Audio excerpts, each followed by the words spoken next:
Estimados maestros, colegas, autores, editor académico y asistentes, bienvenidos y bienvenidas a este espacio de reflexión y diálogo, donde se reconoce al maestro como sujeto de saber, a la escuela como institución de saber y a la enseñanza como una práctica de saber histórica y relacional.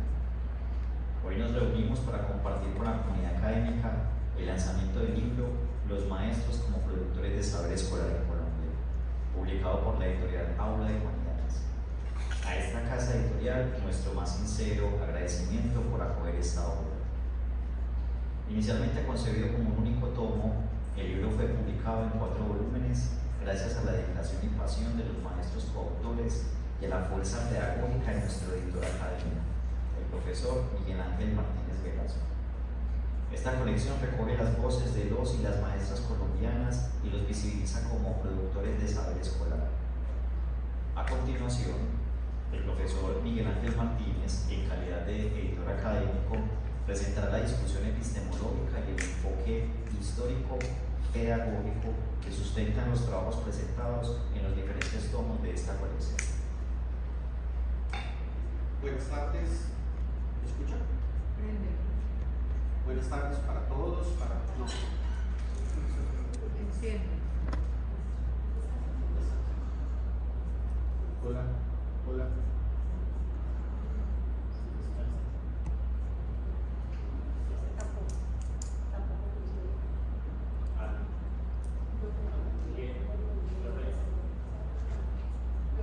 Háblale, a ver.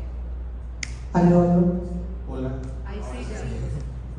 Bueno, buenas tardes para todos, para todas, para todes. Es un gusto estar de nuevo en la Universidad de Antioquia, estar en este espacio que ha sido la casa, ha sido el hogar para muchos de todos nosotros los que estamos aquí presentes.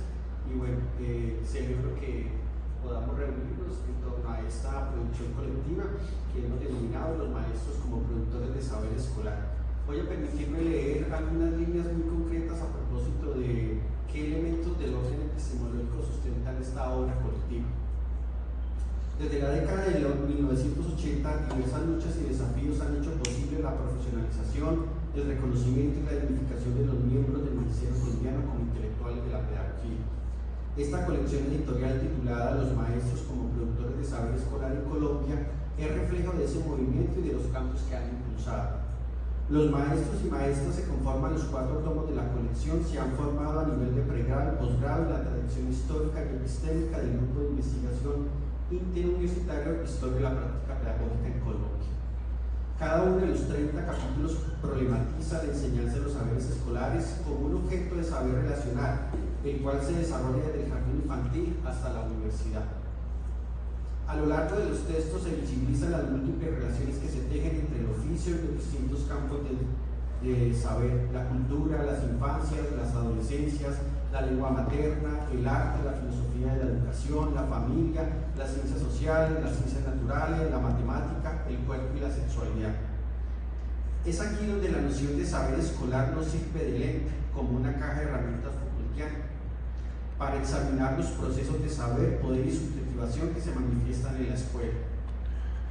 Esta perspectiva abarca no solamente al maestro, sino también al estudiante en general, a toda la comunidad educativa, entendiéndolos como portadores y productores de saber y de experiencia. Para esto también podríamos haber optado por la noción de saber pedagógico, pero este no es el caso. Elegimos conscientemente evitar contribuir con la confusión epistemológica que ha hecho la pedagogía un saber escolar al interior del magisterio colombiano, desde los tiempos del movimiento pedagógico hasta nuestros días. A diferencia de otros colegas del ámbito, los autores de estos tomos no rechazamos, ni negamos, ni mucho menos denigramos el hecho de que en nuestro país una de las formas en que la pedagogía existe sea a través del escolar. Reconocemos también las valiosas contribuciones de otros intelectuales que han conceptualizado la pedagogía como ciencia y disciplina, tanto en nuestra sociedad como en otras culturas. Nuestra elección no es caprichosa ni meramente ideológica, es histórica y epistémica, anclada no en un ideal intelectual universal, sino en una práctica de saber concreta y cotidiana, la enseñanza. Siguiendo a Foucault, entendemos que en nuestra sociedad los discursos atraviesan distintos umbrales que le permiten circular e institucionalizarse, desde aquellos que emergen en las prácticas sociales hasta las que se formalizan como disciplinas o ciencias. En el contexto colombiano, incluso en el latinoamericano, la pedagogía en el último siglo no ha emergido desde los umbrales de la cientificidad y la epistemologización, sino desde el umbral de las positividades, es decir, desde el interior de los saberes. El saber escolar no es simplemente el pensamiento del maestro, es un acontecimiento con una naturaleza distinta al conocimiento universitario. Las reglas que organizan su discurso no son estrictamente epistemológicas, sino de carácter epistémico, ético, político y estético. El saber escolar no se opone al saber pedagógico. Este último no lo entendemos como el saber exclusivo del maestro, sino como una positividad que, en nuestra sociedad, ha permitido la emergencia de conceptos, prácticas, instituciones, estrategias, dispositivos y modos de ser sujetos orientados a la formación del ser humano. El saber pedagógico se manifiesta en las múltiples relaciones que se tejen entre la enseñanza, el aprendizaje, la educación, la disciplina, el interés, el deseo de saber y otros objetos de saber al interior de las culturas pedagógicas. Mientras que el saber escolar se sitúa en la escuela como uno de los campos aplicados de la pedagogía, el saber pedagógico es la condición histórica y epistémica que ha hecho problematizar la condición de animalidad en humanidad de las personas. Muchas gracias, profe Miguel. Presentación del tomo 1. Históricamente, el maestro de educación básica y media no ha sido reconocido ni social ni académicamente como sujeto portador y productor de saber, pues los teóricos de las ciencias de la educación y la comunidad científica en general no lo reconocen como un experto en lo que hace, dado que su oficio no está sustentado en técnicas científicas. El primer tomo de la colección será presentado por la maestra y autora Daniela Montoya Osorio.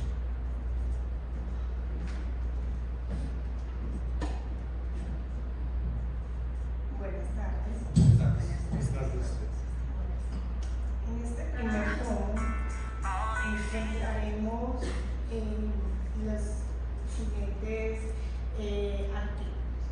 El primer tomo de la obra Los maestros como productores de saber escolar en Colombia está constituido por 7 estudios o textos, los cuales están agrupados en 2 bloques.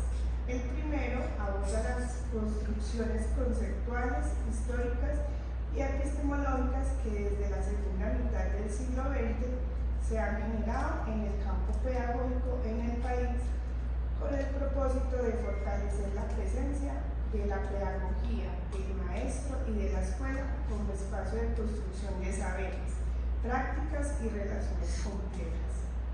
El segundo bloque compila los escritos de maestros sobre la historiografía escolar, desde diversas temáticas o espacios de la acción educativa, en especial aquella dirigida a las infancias. En el primer bloque encontraremos, primero, las reflexiones históricas y epistemológicas en torno al saber pedagógico de la profesora e investigadora Olga Lucía Zuluaga Garcés. El segundo texto es El saber pedagógico, un retrato desde la pecera, de Marta Cecilia Chaparro Suárez. El tercero es la reestructuración de las escuelas normales de finales del siglo XX en Colombia, el maestro como sujeto de saber, de Gloria Elena Herrera Casilimas. El cuarto, docentes, tutores y saber pedagógico entre la gestión curricular y el acompañamiento formativo situado 2017-2020 de Milton Fernando Trujillo Lozada y Miguel Ángel Martínez Velázquez. Estos escritos resaltan la construcción conceptual, epistemológica y metodológica en torno a la pedagogía y sus conceptos articuladores, pero en especial la noción de saber pedagógico y la práctica pedagógica como elementos centrales en la reivindicación del maestro como sujeto de saber. En este contexto, el panorama construido por intelectuales, investigadores, educadores populares y maestros en la segunda mitad del siglo XX se constituye en herencia que posibilitan nuevos avances y nuevas reconfiguraciones, entre ellas la existencia de campos conceptuales que alojan las preguntas por la educación, la enseñanza, la escuela, la formación, el aprendizaje, las infancias y las juventudes, el maestro y sus múltiples relaciones entre sí y con otros campos de saber. En el segundo bloque se ubican 3 estudios. El primero es el maestro como productor de saber escolar en Iberoamérica de Edison Giraldo Gómez y Miguel Ángel Martínez Velasco. Este texto se propuso analizar la constitución del maestro iberoamericano como productor de saber a partir de las relaciones que se tejen entre la investigación escolar y la enseñanza de los saberes escolares.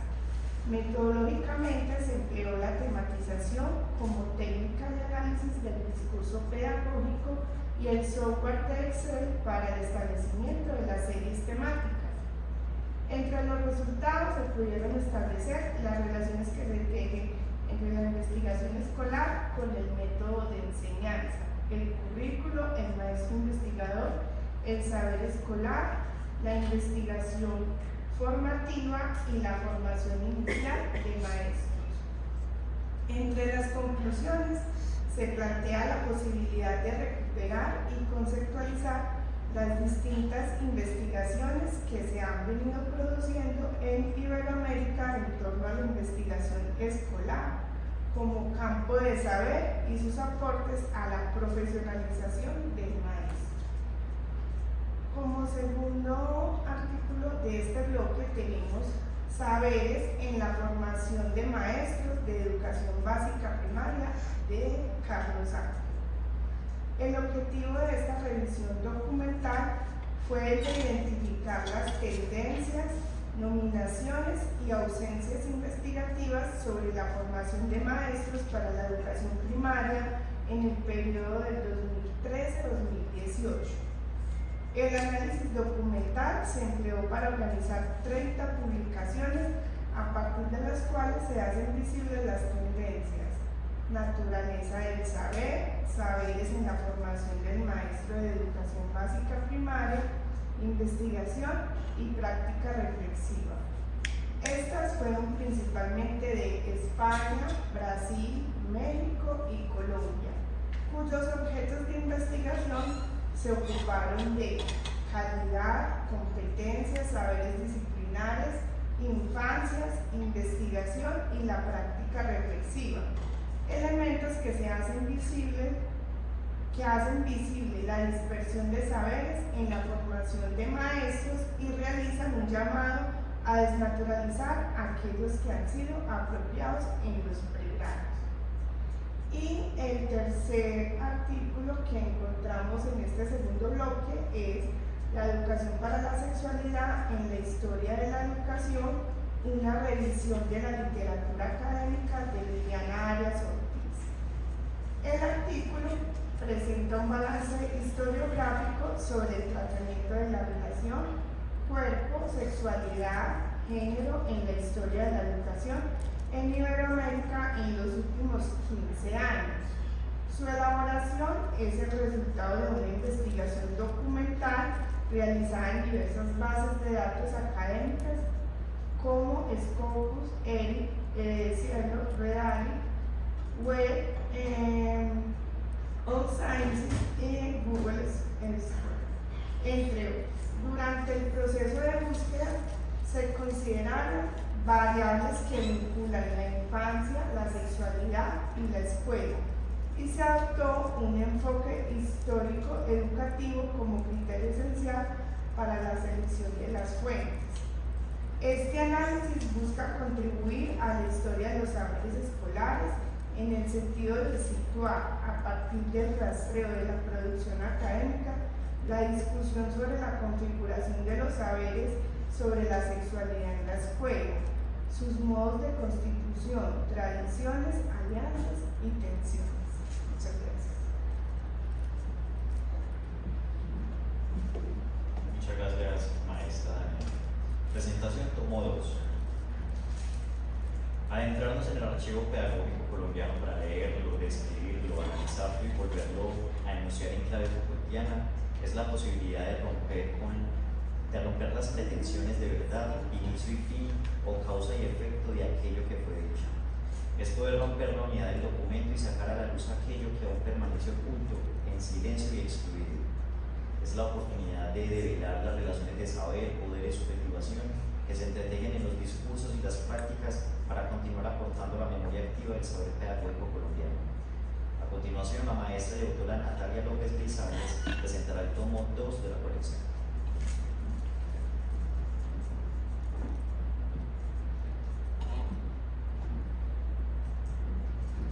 Buenas tardes. Los maestros como productores de saber escolar en Colombia, tomo 2. Para no redundar en lo que seguramente ya todos escucharán de manera reiterada a propósito del saber desde la mirada Foucaultiana, de las implicaciones que tiene realizar trabajos desde esta perspectiva, de resaltar el saber escolar como un saber particular y diferenciado que merece ser interrogado e investigado, pues es en él desde donde se encarnan las prácticas que circulan por las escuelas. Me dedicaré a hablar de aquello que dentro del tomo 2 encontrarán los lectores y procuraré dejarlos motivados para realizar su lectura y sacar de él el mayor provecho posible. Inicialmente debo decir que el tomo se puede leer en el orden del interés de quien se acerca a él, ventaja que siempre se destaca cuando se realizan trabajos arqueológico-genealógicos, pues en ellos no hay una continuidad discursiva, salvo el eje del trabajo, que exija leerlo en un orden determinado.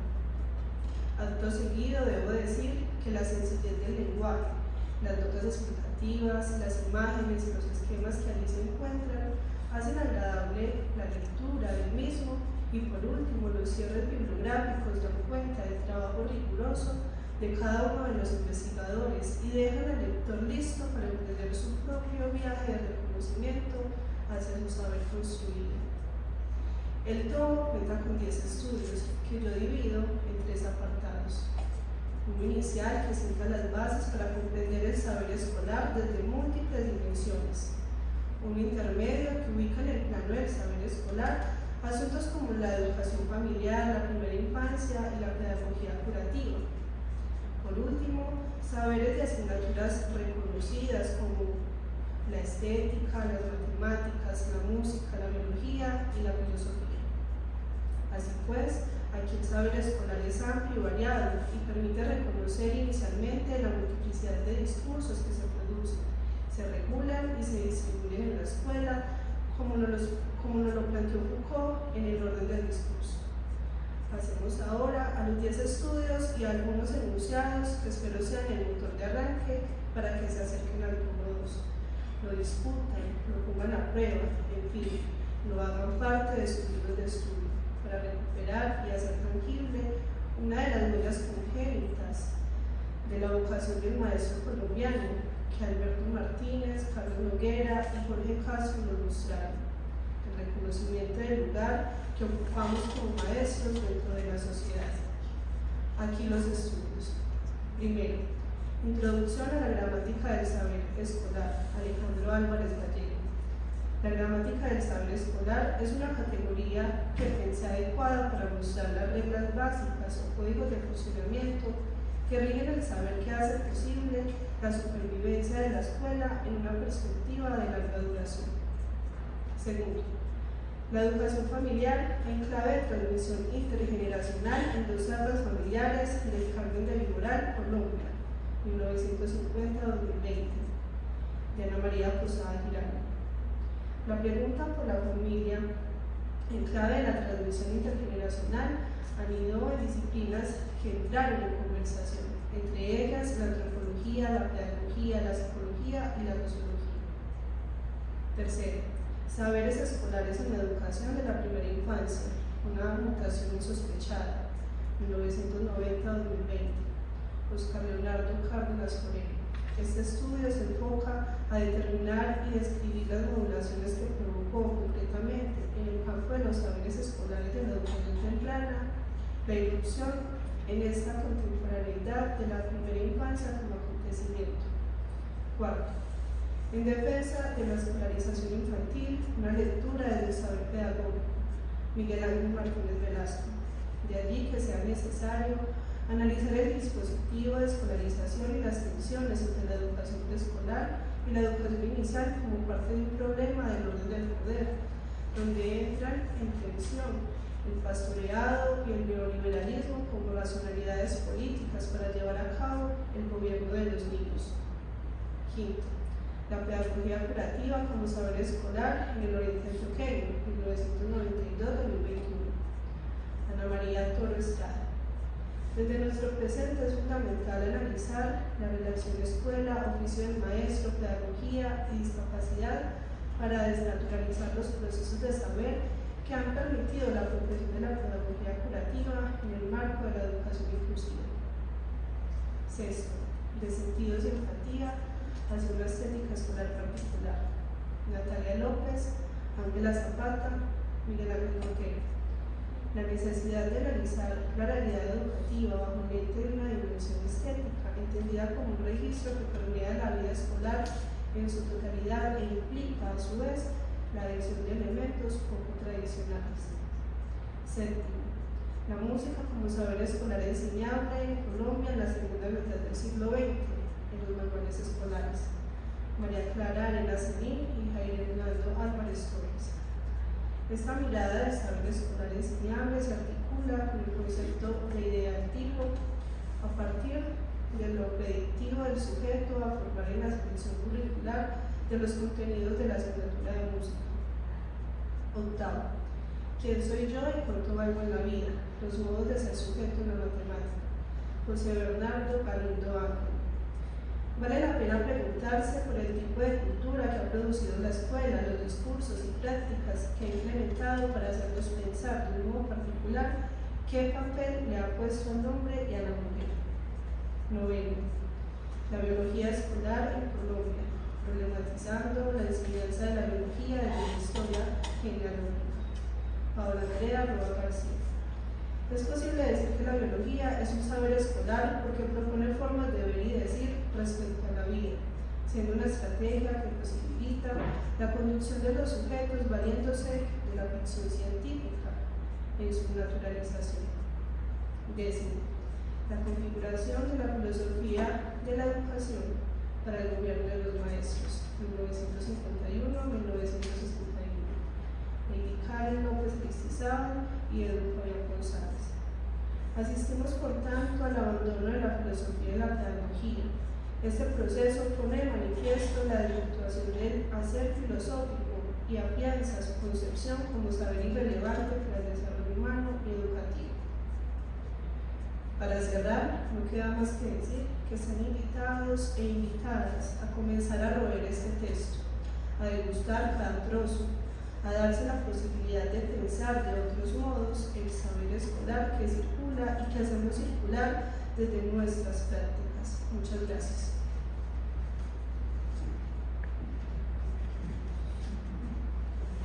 Muchas gracias, maestra Natalia. Presentación tomo 3. A la escuela no solo llegan niños, jóvenes, maestros y familias, también llegan ordenamientos procedentes de la política pública o prácticas y discursos provenientes de otros lugares de negociación. Afortunadamente, la profesora Olga Lucía Zuluaga Garcés nos recuerda que la escuela tiene sus propias reglas y lógicas de funcionamiento, y al apropiar esas leyes, discursos o prácticas se constituyen en saber escolar. A continuación, el maestro y doctor Fabián González nos presenta el tomo 3 de la colección.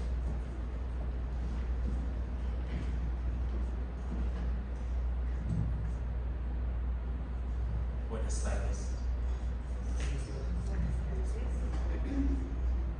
El tomo 3 reúne las voces de un colectivo de maestros y maestras que desde diversos lugares del territorio nacional procuran la producción de un saber que le otorga identidad a los múltiples modos de ser y de hacer escuela. Se trata de las deliberaciones que desde la experiencia de los maestros emergen como objeto de saber. En este sentido, El marco escolar representa el lugar de enunciación que posibilita a los docentes, autores del tomo de la obra, la producción de un saber que hoy se da a conocer como parte de un agenciamiento educativo para reposicionar al maestro en tanto sujeto investigador, desde y para su práctica.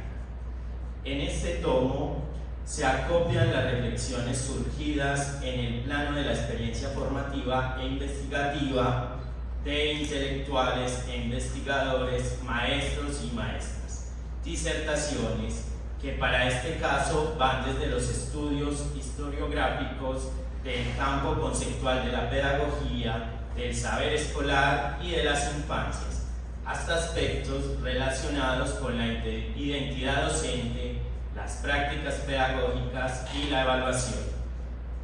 El tomo se compone de 6 estudios distribuidos en 2 partes, cada uno con 3 disertaciones respectivamente, donde participan 9 autores. En la primera parte, de la mano del profesor Jesús Alberto Echeverri y la profesora Itamar Rodríguez Gómez, se transita por algunos eslabones que en el marco de la crisis originada por el campo intelectual de la educación gesta para la pedagogía nuevas oportunidades de construcción. Los autores acuden a herramientas conceptuales, históricas, lingüísticas y sociales para evidenciar la configuración de un estatuto de saber, reconociendo en la producción intelectual de la educación y la pedagogía de los años 1980 al 2000 un campo conceptual para la pedagogía colombiana.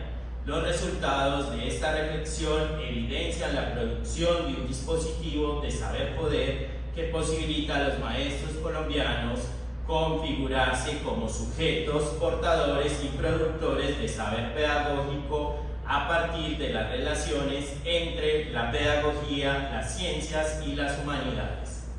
Por su parte, la autora Yamile Durán Pineda nos presenta algunas consideraciones para abordar la construcción de identidad docente desde el saber pedagógico, a partir de conceptos que circulan alrededor de la dimensión personal, profesional y situacional del maestro, como la práctica, la investigación y el saber, constructos que aportan elementos para configurar la identidad del sujeto docente dentro del contexto escolar. Reconoce que la construcción de la identidad docente es el producto de un acto consciente, basado en la indagación y búsqueda del sentido sobre la acción educativa y pedagógica, que posibilita para el maestro dar cuenta de un saber hacer. Por otro lado, Sandra de Jesús Bender Severiche, Joana Patricia Reales Cervantes y Mónica Patricia Tausa Ramírez reflexionan sobre la práctica pedagógica investigativa y sus aportes a la configuración del maestro como sujeto de saber pedagógico en la Escuela Normal Superior María Auxiliadora de Santa Marta. Las autoras describen cómo el espacio de la práctica pedagógica investigativa articula saberes, contextos, actores e interacciones que hacen de la escuela una comunidad académica comprometida con la educación integral desde el territorio. Expresan las autoras que el diálogo, práctica pedagógica investigativa permite a los maestros y maestras en formación confrontar su quehacer, dotarlo de significado, de constructos conceptuales y prácticos que permiten ir configurando un proceso sistemático, gradual, cada vez más complejo, en donde el maestro se piensa a sí mismo, piensa su práctica y empieza a producir nuevas conexiones con los contextos, los sujetos y los saberes, asistiendo de esta manera a la emergencia del maestro como pedagogo.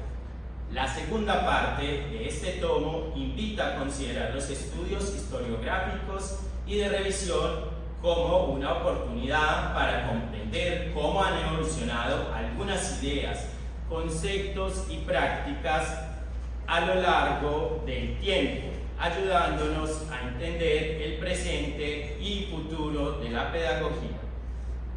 En estas revisiones, el profesor Alejandro Álvarez Gallego propone algunas miradas historiográficas para la constitución de la gramática del saber escolar, una categoría metodológica útil para leer el mundo de la escuela y desentrañar su capacidad de producir conocimiento.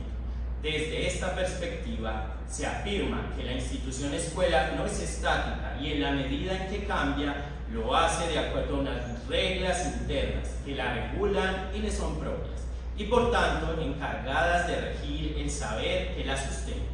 Para ello, el autor parte de la revisión de algunos antecedentes que hacen referencia a la historia cultural de la educación, a la etnografía escolar y a la sociología del conocimiento. Asimismo, hace un recorrido por los aportes de la antropología cultural para entender cómo se llega a los trabajos que aluden a la cultura escolar. Finalmente, explora la categoría de gramática de la escolaridad y el debate entre pedagogos y antipedagogos, el cual contextualiza la importancia de entender la escuela como una institución viva y cambiante. Por otro lado, Adriana Ferreira Mora nos sumerge en las miradas y posibilidades investigativas de la evaluación como campo multidimensional, al explorar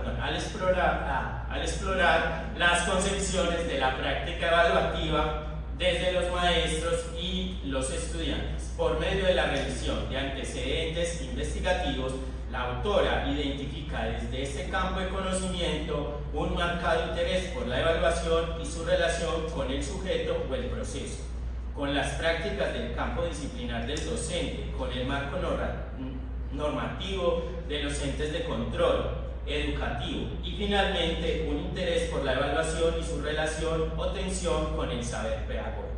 Concluye que las prácticas evaluativas cobran sentido para explicar el pensar, el sentir y el hacer de los sujetos escolares, y para avanzar o consolidar prácticas evaluativas humanizadas, participativas desde los otros y para los otros, de forma abierta, flexible y consciente.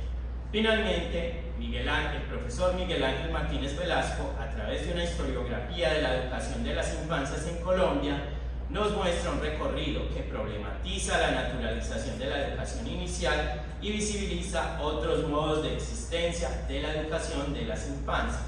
Basado en una lectura de las políticas públicas, da cuenta de cómo la institucionalización por parte del Estado colombiano de la educación inicial como práctica de saber para educar a la primera infancia se ha venido realizando a partir de un discurso histórico, presentista y anacrónico, en el que se excluyen otras prácticas de saber que se han ocupado de la educación de los niños y las niñas desde el nacimiento hasta los 6 años, evidenciando la existencia de la educación de párvulos, preescolar, inicial e infantil como prácticas de saber para la configuración histórica de la educación de las infancias, al igual que el párvulo y el niño preescolar como otros modos de ser sujeto infantil. Así, entonces, concluye el corpus discursivo de este tomo 3 de la colección. No queda más que agradecer a los maestros y maestras de Colombia, productores del saber escolar, y poner a disposición de los maestros en formación, estudiantes, investigadores, académicos y público en general, las posibilidades para seguir pensando desde estos aportes en nuevos umbrales para la producción del saber escolar y el saber pedagógico. Muchas gracias. Muchas gracias, maestro Fabián. La profesora Zuluaga, fundadora del Grupo Historia de la Práctica Pedagógica en Colombia, presenta en su obra Pedagogía de Historia una caja de herramientas para analizar las reglas de formación del discurso pedagógico. Entre estas se incluyen los procedimientos pedagógicos, los cuales dan cuenta de los discursos a los cuales está empalmado el discurso pedagógico. En la presentación del tomo 4, que realizará la maestra y doctora Diana Posada, se dará cuenta de esos discursos que al circular en la escuela por la vía de la enseñanza se despojan de su pureza y se constituyen en saber escolar.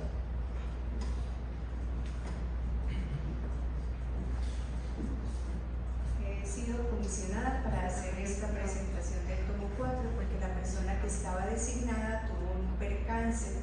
Agradezco la deferencia que esto significa para mí. Este libro colectivo reúne una serie de investigaciones que, desde múltiples enfoques históricos, críticos y pedagógicos, abordan la configuración del saber escolar en Colombia a través del análisis de archivos, prácticas, discursos y trayectorias docentes. Los distintos capítulos nos invitan a pensar la escuela como espacio de producción de saber, de subjetividades y de resistencias.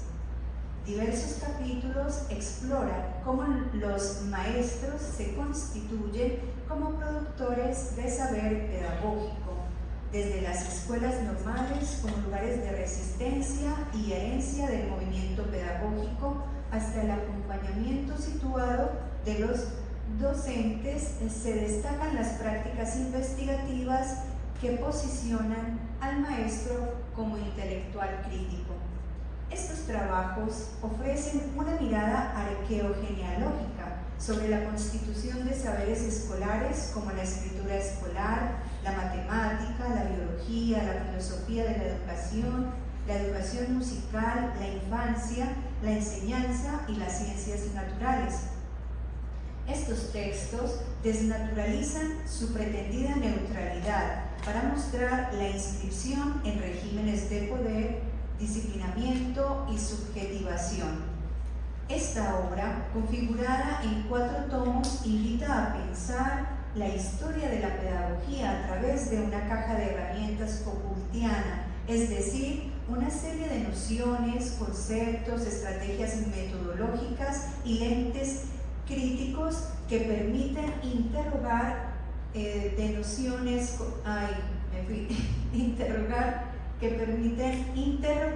las formas históricas del saber pedagógico y sus condiciones de posibilidad.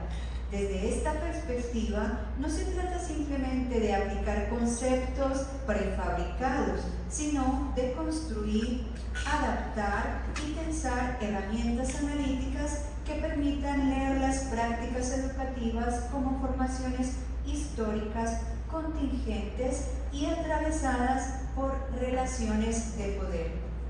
Uno de los pilares centrales de esta aproximación es la noción de saber. Para Foucault, todo conocimiento científico se constituye a partir de un saber, y es justamente en la pedagogía donde este saber no ha tenido históricamente el estatuto de ciencia, lo que demanda recuperar su historicidad. La pedagogía como saber, como práctica y como campo discursivo se articula en torno a instituciones como la escuela, sujetos como los maestros y discusiones que legitiman ciertas formas de verdad. Esta triada, discursos, sujetos e instituciones, constituye, según la unidad mínima para pensar la práctica educativa, entendida no como una acción determinada, sino como el conjunto de condiciones que hacen posible que ciertas acciones se realicen. Estos trabajos tejen una reflexión y reconocen otras formas de configuración de saberes. Es un reconocimiento a la labor docente y de sus formas y expresiones de producción de saber. Los autores que participamos en este libro tenemos en común 2 cosas. La primera, hacemos parte del movimiento pedagógico de finales del siglo XX, esta vez ya no desde las calles, sino desde las escuelas. La segunda, nos hemos venido formando desde el pregrado en la tradición histórica, política y epistémica del grupo de investigación Historia de las Prácticas Pedagógicas en Colombia. Somos un colectivo de maestros y maestras que nos reconocemos como artesanos de humanidad y profesionales de la enseñanza a través de la historia de los saberes escolares.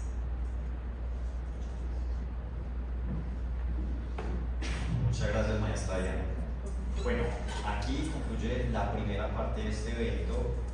que fue pensado para ofrecer el contenido académico, epistemológico y bioético de esta colección de libros. En el segundo momento vamos a tener una conversación incluso de tipo anecdótica, refiriéndome incluso a palabras del profe Miguel, en torno a la construcción de los libros. Y les voy a anunciar dos cositas. Ahorita les va a llegar una bolsita que tiene unos números. Ahorita vamos a regalar 2 libros, listo, para que lo tengan en cuenta. Entonces vamos a empezar con la conversación.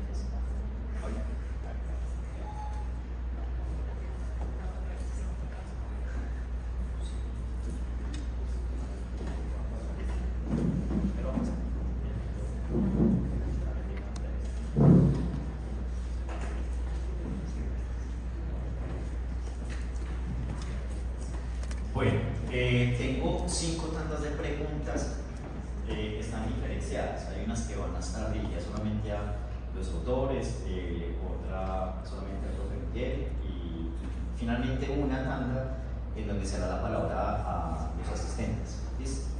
La primera pregunta, la primera tanda de preguntas está diferenciada. Hay una pregunta para el profe Miguel que es puntualmente cómo nace el proyecto. Entre otras cosas porque habrán escuchado ahorita que inicialmente se concibió como un solo libro y terminó siendo una colección de 4, ¿cierto? Entonces, profe, ¿bajo qué circunstancias nace el proyecto que termina siendo, digamos, este proyecto más grande? Esa es la pregunta para el profe Miguel. Para los autores, maestros, bueno, quiero que se presenten su nombre, ¿cierto? El capítulo con el que participaron, la escuela a la que pertenecen como profes, sus vínculos también con la universidad y de qué experiencia nace ese capítulo con el que participaron. Entonces vamos a empezar con el profe Miguel. Bueno, vamos a contar un poco las intimidades de cómo se configuró este trabajo. Este trabajo parte un poco inicialmente de conformidad.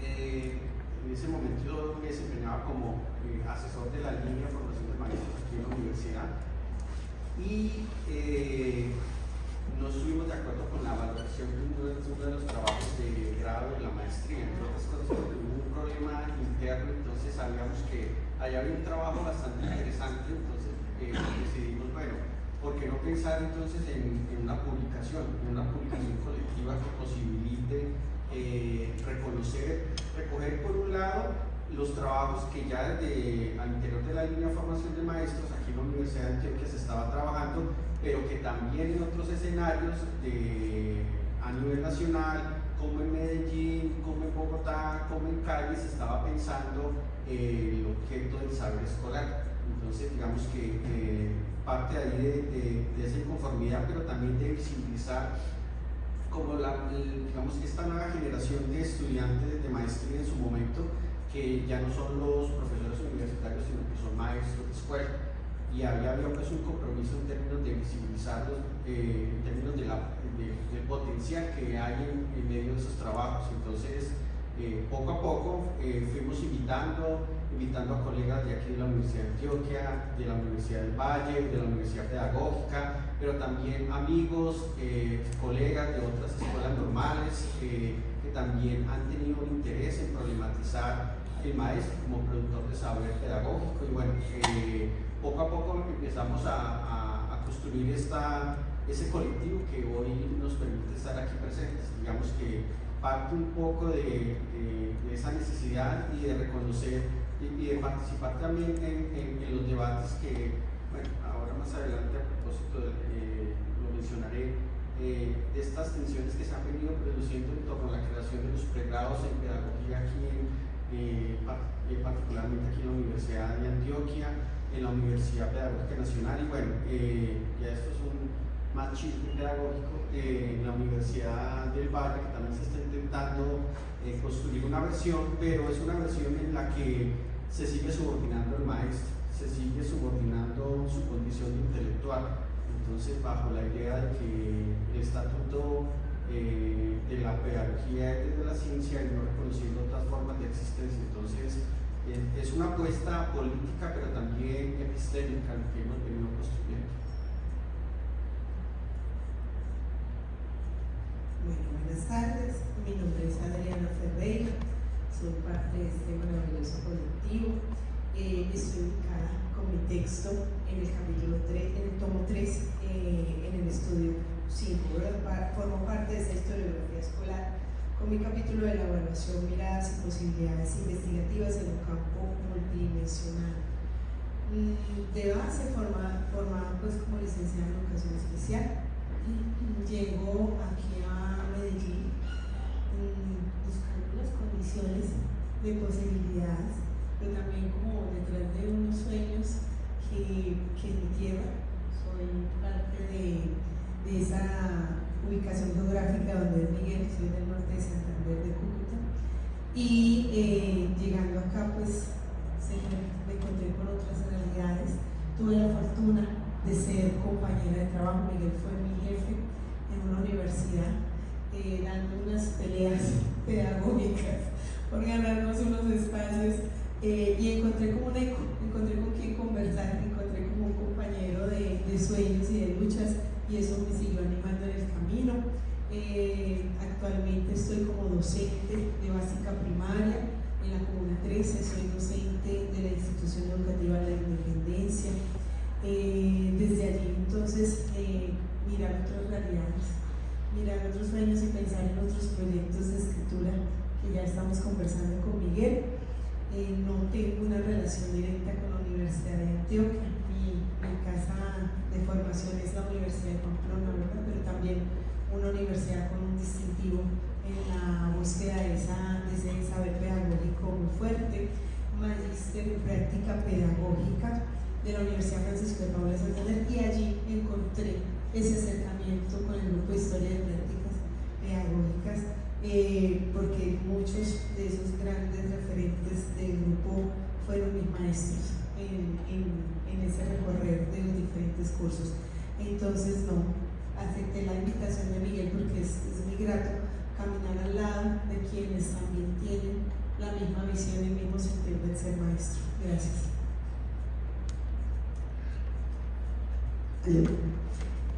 Buenas tardes, mi nombre es Lady Karen López Aristizábal, yo soy licenciada en Filosofía, magíster en Educación, hice la maestría en la línea de formación de maestros con el grupo Historia de la Práctica Pedagógica en Colombia. En el capítulo que participamos el profesor Fabián González y yo se titula La configuración de la filosofía de la educación para el gobierno de los maestros entre 1951 y 1961, que surge a partir de la investigación desarrollada en la maestría.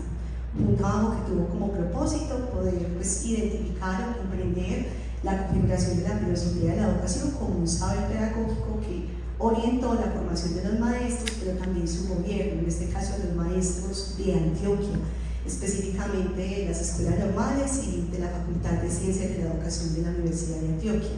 Y desde allí poder visibilizar esa configuración de ese campo de saber, pero también en tanto dispositivo que configuró los modos de sentir y de hacer del maestro, a partir de enunciados como la virtud, de la culturización, de la formación moral, entre otros. Y por supuesto este libro es la posibilidad de visibilizar esas reflexiones que, coincido con el profe, con una apuesta epistémica y política en la medida en que visibilizan el lugar del maestro y de la escuela, sobre todo también como un espacio de resistencia. Muchas gracias. Muy buenas tardes, mi nombre es Santiago Pérez Tamayo, soy autor de un capítulo que se titula Historia en la enseñanza de las ciencias naturales en la escuela primaria durante la primera mitad del siglo XX. Bueno, este capítulo surge de las reflexiones de mi tesis de maestría, que está escrita a la línea de formación de maestros y específicamente a los saberes escolares. ¿Cómo surgen estas reflexiones y estas preocupaciones también?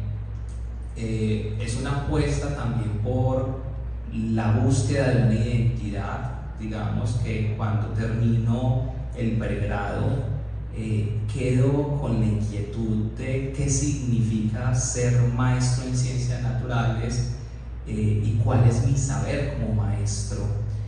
Y es una pregunta que se gesta dentro del pregrado por varios asuntos. Primero, desde la nominación de mi licenciatura en educación básica, con énfasis en ciencias naturales y educación ambiental. Y ahí uno dice como, bueno, ok, soy licenciado en educación básica, estoy enfocado en la escuela primaria, pero cuando me incorporo en la escuela, soy profesor de química de media, ¿cierto? Y soy el profesor de ciencias. Mis estudiantes así me enuncian, el profe de ciencias y de ciencias naturales.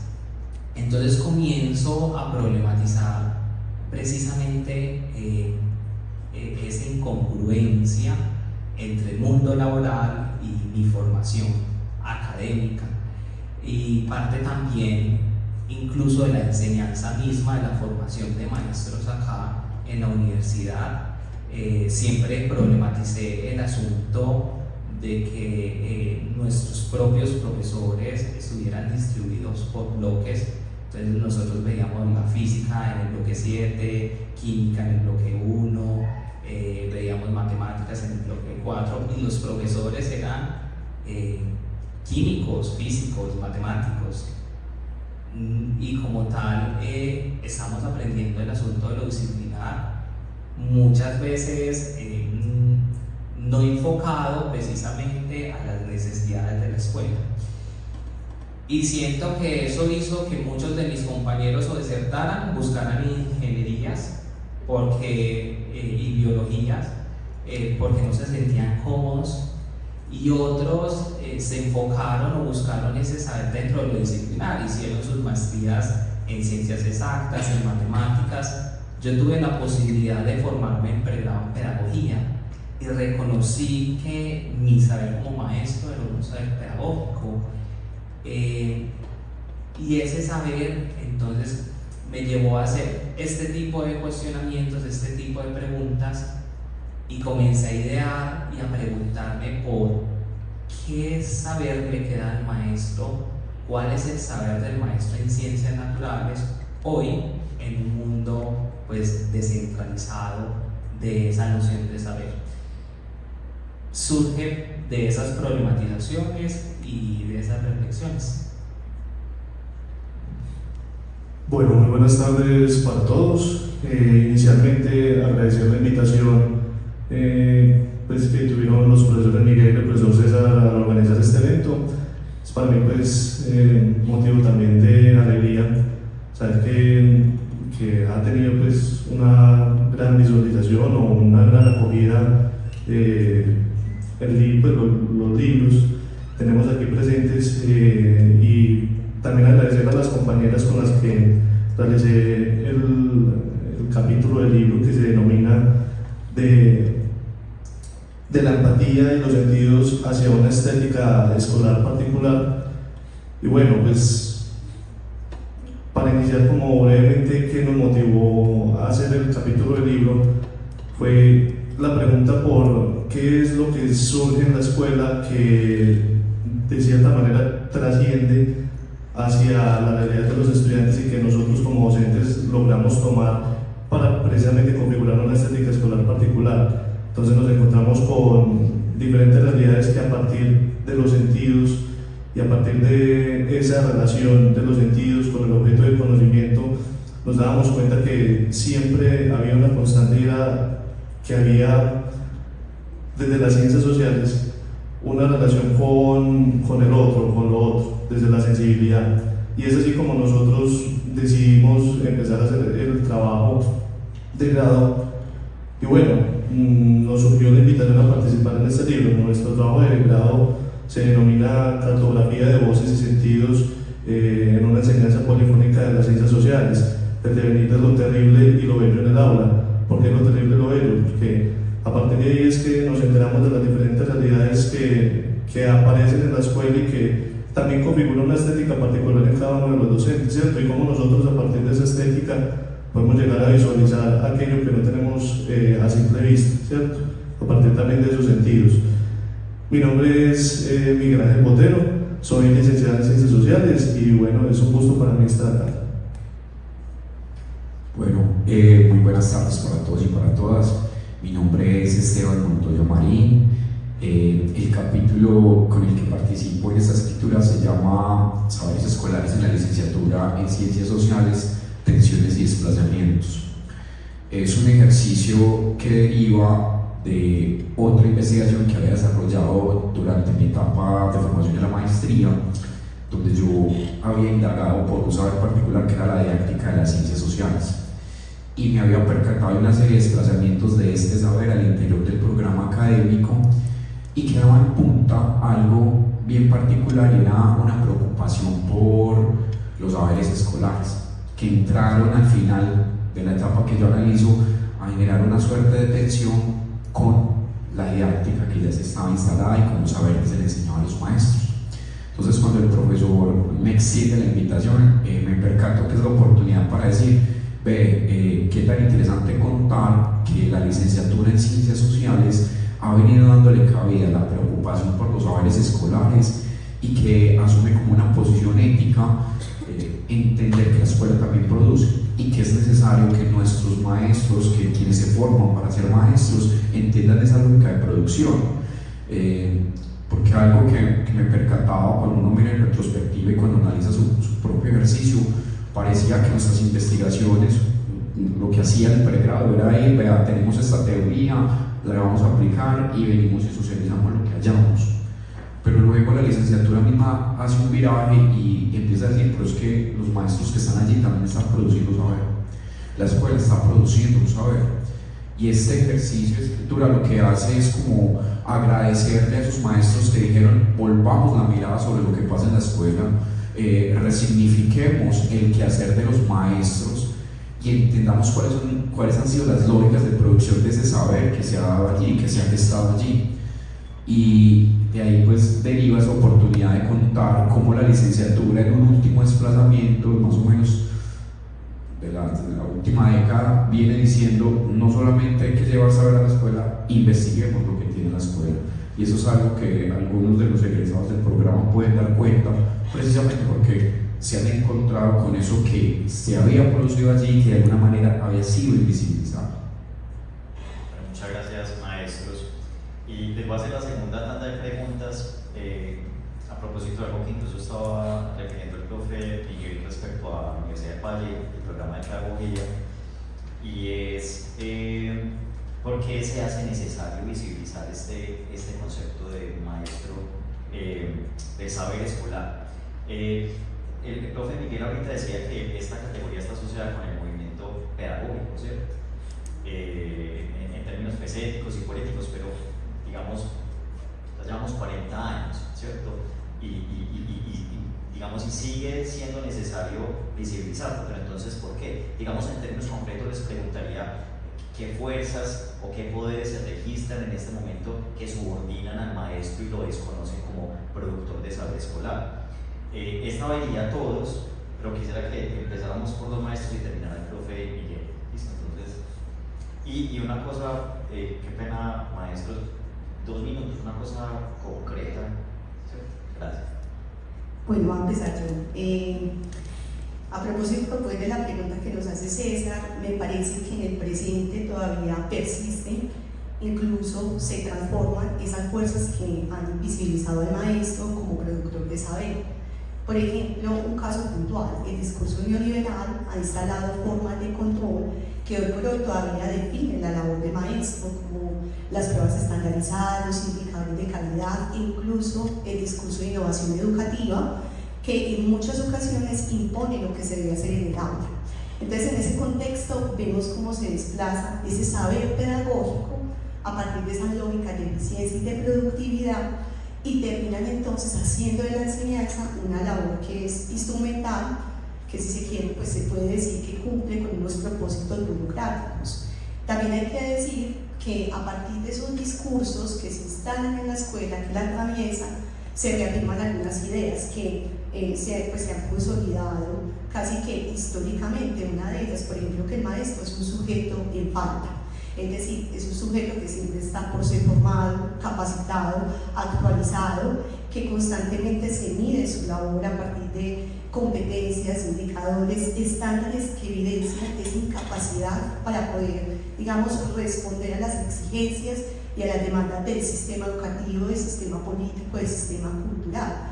Y esa carencia hace que el saber del maestro se subordine al saber de los técnicos y de los expertos. ¿Sí? Entonces aquí lo que observamos es cómo los discursos hoy por hoy instalan al maestro en ese lugar de reproductor o de alguien que ejecuta los programas y las iniciativas de los expertos que en muchas ocasiones son ajenos a ese campo educativo.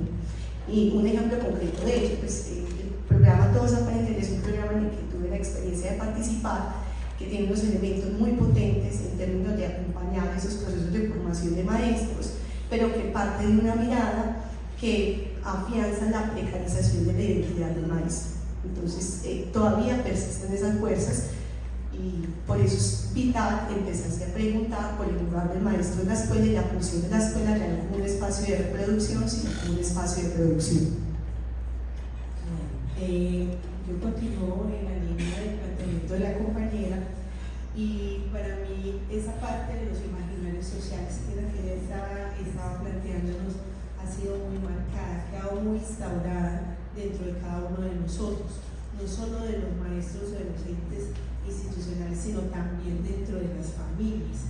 Y es algo que nos reclaman a nosotros como maestros. Entonces, ese imaginario, ¿verdad? Instituyente, que algunos han logrado llegar hasta esa parte, nos ha llevado a replantearnos y a cuestionarnos, no a todos los maestros, pero tenemos un aliciente en que somos muchos los que vamos en ese camino y tratando de contagiar a los demás en que esa figura del maestro transmisor, del maestro reproductor, la vayamos dejando atrás, pero yo creo que es un proceso de educarnos y educar a eso que nos rodea, porque muchas veces nuestros estudiantes, nuestras familias nos reclaman ese error.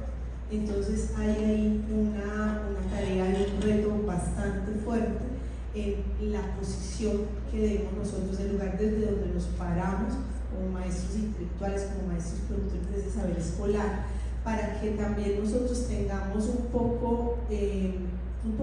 mucho de la responsabilidad respecto al conocimiento, pero también esa parte política y ética que nos compete como maestros. Yo creo que mientras nosotros tengamos esa claridad epistémica de lo que somos como maestros, en el aula, con los estudiantes, con las familias, con nuestros pares, en la institución o en esta parte académica, en ese sentido empezamos a marcar un paso más fuerte en ese posicionamiento de nosotros como productores de saber. Sí, bueno, yo creo que lo primero es identificar que el movimiento pedagógico aparece como un acto de resistencia política, ética y pedagógica frente a una ecuación que se tiene de la educación en Colombia, que concibe al maestro como un técnico y que eso conllevó que intelectuales, grupos de maestros, colectivos en general, se pensaran y visibilizaran de que la educación en Colombia tiene un suelo epistemológico histórico que es el saber pedagógico. Eso permite reivindicar la labor del maestro y la profesión docente, y digamos que hoy eso se ha hecho muy natural, pero ha generado dos conflictos, uno que es interno y uno externo. Yo lo considero así. El interno es que hoy ese discurso está siendo discutido por muchas fuerzas o tensiones. Entonces ingresa, por ejemplo, la psicoeducación a decir: este discurso parte de mí o tiene que funcionar en estas lógicas. Bueno, también dentro de los mismos intelectuales, con las diferencias que se tienen de cómo conciben epistemológicamente la pedagogía, también hay unos intereses políticos y que ponen al maestro en tensión frente a qué me queda frente a ellos, ¿cierto? Y lo segundo ya es un conflicto externo, y es que ahora hablaba de la descentralización del saber. Hay muchas nociones que han aparecido precisamente para configurar ese campo y ese discurso pedagógico que hablan hoy del capital educativo, de la sociedad del aprendizaje, de las culturas juveniles, bueno, de todos estos conceptos que estudian a la educación desde múltiples lentes, pero entonces ingresa la pregunta de qué le queda a la escuela, cuál es el saber que le queda a la escuela y cuál es el saber que le queda al maestro. Y ahí aparece la pregunta por los saberes escolares, y creo que precisamente una de la continuidad del movimiento pedagógico es la apuesta por esa línea, y es demostrar que la escuela es productora de saber, que el maestro es productor de saber en múltiples lógicas, ¿cierto? Que no solo van desde lo que el maestro hace, sino precisamente cómo se ha pensado y se ha reorganizado esos saberes que habitan la escuela. Bueno, yo voy a hablar un poco desde mi experiencia. Bueno, hasta este año fui coordinador de convivencia en un colegio y fui parte del entorno directivo, y me percaté y me di cuenta que realmente una de las mayores dificultades radica en que nosotros hemos interiorizado ciertos discursos, ¿cierto? Más desde la parte productiva de los colegios privados, cuando encontramos que al docente se le ve como un mero trabajador, y que lo importante es que nosotros cumplamos una cuota tanto de estudiantes que se mantengan en el tiempo y una cuota, digamos, de tiempo, ¿cierto? Que incluso el tiempo vital de los mismos docentes sea parte de ese tiempo de trabajo. A partir de ahí empieza a generarse esa misma crisis para uno poder reflexionar sobre su propio trabajo, en qué momento queda ese espacio, ¿cierto? Y a partir de ahí reconocer que esa singularidad que nosotros realizamos en el aula es conocimiento, es saber escolar. Cuando me remito a este espacio experiencial, encuentro que muchas de las cosas que hacían mis compañeros de trabajo eran geniales, eran maravillosas, pero incluso en ese mismo entorno en el que se enmarcaba, los directivos, digamos, no daban valor o reconocimiento a eso que se hacía, y de la misma manera empezaba a circular dentro del entorno de trabajo ese, entre comillas, peyoramiento de nuestra actividad, ¿cierto?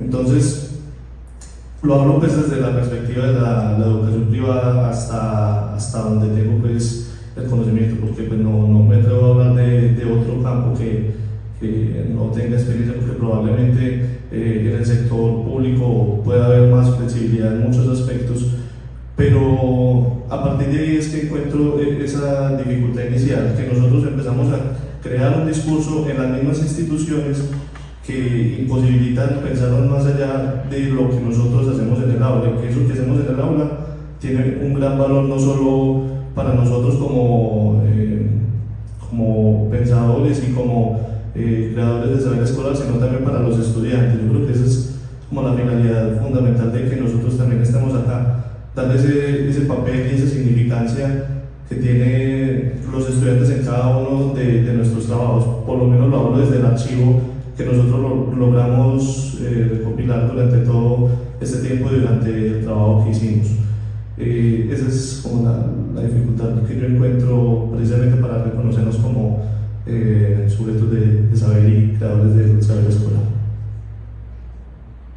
Bueno, yo coincido con muchos de los comentarios que han hecho quienes han hablado hasta este punto. Creo que la escuela, el maestro son nombrados, son denominados desde afuera en muchas ocasiones.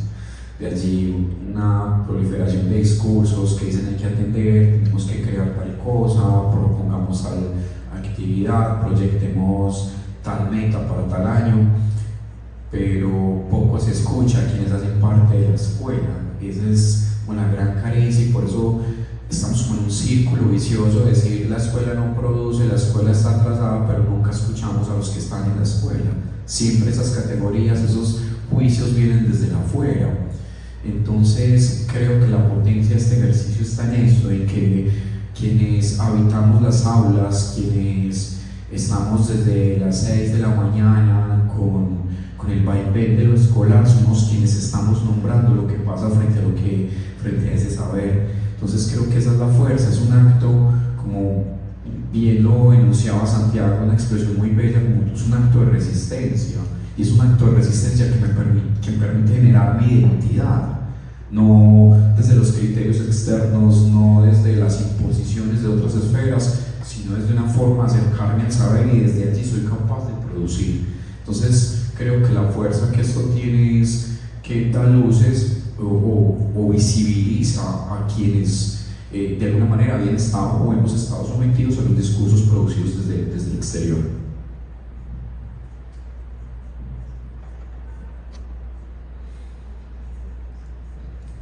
Bueno,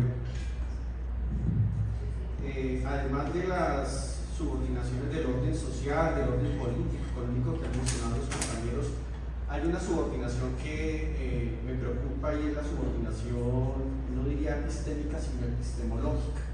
Una subordinación que paradójicamente, como los debates que se dieron al interior del movimiento pedagógico, provienen de la misma universidad, provienen de las mismas facultades de educación. Es triste encontrarse que se empieza a hablar o se enuncia la configuración de un campo epistemológico para la pedagogía, pero como lo decían aquí los compañeros, hablando desde afuera, desconociendo la naturaleza, las condiciones históricas de la escuela, subordinando la tradición pedagógica que desde el siglo XIX se ha venido configurando a propósito de lo que significa ser maestro, ser escuela, ser infancia, ser adolescencia. Y esa subordinación proviene paradójicamente de algunos pregrados en pedagogía. Yo no me atrevería a hacer esta afirmación, sé que es una afirmación bastante fuerte, sobre todo por lo que ello implica, pero no puedo desconocer que existen colegas que se enuncian desde la pedagogía, que están tras de una configuración de un estatuto epistemológico como ciencia, en oposición a una tradición histórica como la ha sido la de los maestros aquí en Colombia, y no solamente aquí en Colombia, sino en general cuando pensamos la existencia de la pedagogía latinoamericana, incluso desde Occidente. Es una naturaleza que está amarrada a la escuela, al oficio del maestro. Entonces es una lucha, y por eso los que estamos aquí tenemos un compromiso ético, político, y es reivindicar al maestro, reivindicarlo, reivindicar su tradición desde la noción de saber escolar. Y eso es lo que intentamos hacer, mostrar que esa otra cara de la moneda que desde afuera se desconoce y en ocasiones se ignora. Bueno, muchas gracias, profe y maestros. Se dan cuenta, digamos, de la diversidad y la riqueza que hay en el hecho de que este colectivo se constituya por tantas voces. Yo calculo, profe, usted me corregirá, son más de 25 maestros que participaron en 30 y pico de maestros. Y se nota, digamos, en la riqueza cuando uno escucha la respuesta, ¿cierto? Bueno, a propósito de los profes y las profesoras que constituyen el colectivo, pues se mencionaba ahorita que la mayoría de ellos, directa o indirectamente, digamos, están formados, están vinculados con el grupo histórico, ya sea, digamos, en formación de pregrado o de posgrado, ¿cierto? Pero cuando uno piensa en esta categoría de saber escolar, pues digamos, piensa que hay un valor, digamos, democrático ahí, porque la intención es visibilizar en todo caso el magisterio en general, ¿cierto? Y por eso en su momento, después del movimiento pedagógico, se hablaba de expedición pedagógica, ¿cierto? Entonces me gustaría hacer como un ejercicio esta pregunta hoy, solamente a los profes, y quiero insistir con la pregunta que les hacía ahorita, solamente la profe respondió que trabajan en independencia, ¿cierto? Entonces es como que digan, ¿cuál es la escuela donde trabajan? Y si tuviera que referir una experiencia escolar, o incluso si quieren un maestro cuya práctica pedagógica y cuya práctica pedagógica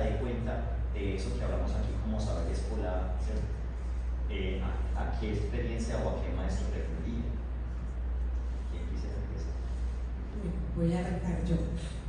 Y como les contaba, entonces soy parte de la institución educativa La Independencia. Estoy ubicada en la sección Escuela Moral Niño. La práctica, ¿verdad? Y la producción de saber como tal escolar es un reto grande.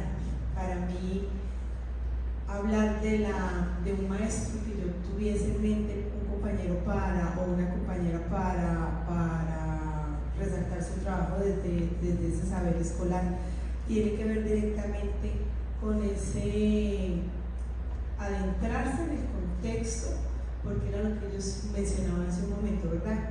Una cosa es lo que yo trabajo desde lo académico, desde ese proceso de formación de formadores. También he tenido la oportunidad de estar allí ubicada y también dentro de los contextos del diario vivir, del reto de estar en el aula con estos chicos que en mi caso pues son de la educación básica primaria, ¿verdad? De primero a tercer grado. Para mí importante, cualquier maestro puede ser parte de un colectivo de maestros y puede ser maestro, productor de saber escolar. ¿Qué características tiene cualquier compañero?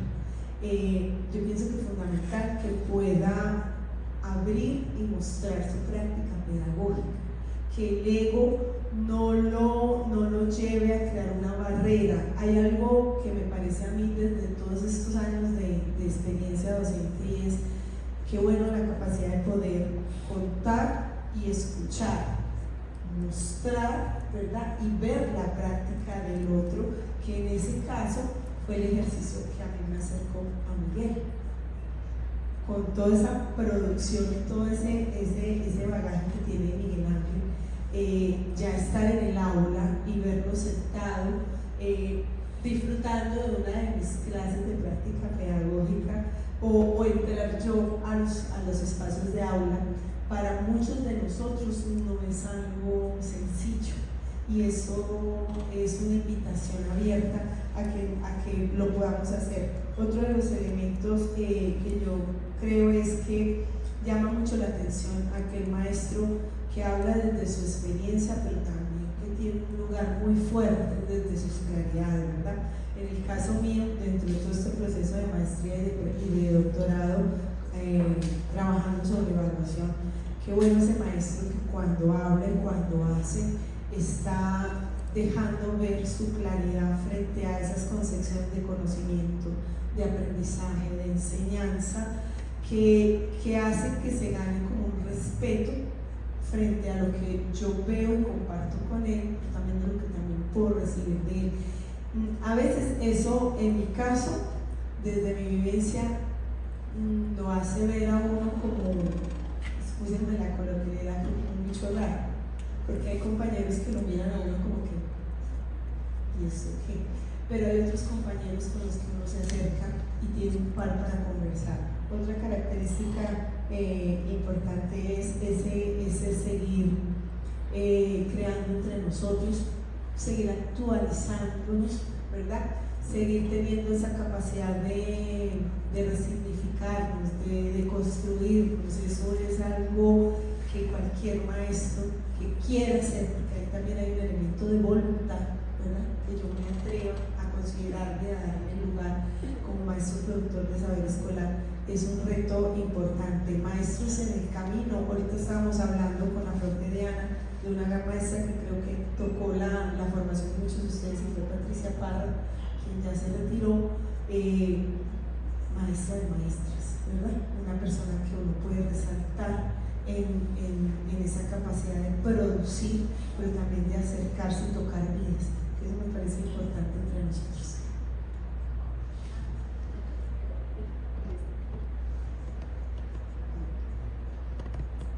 Bueno, ¿hay que escuchar?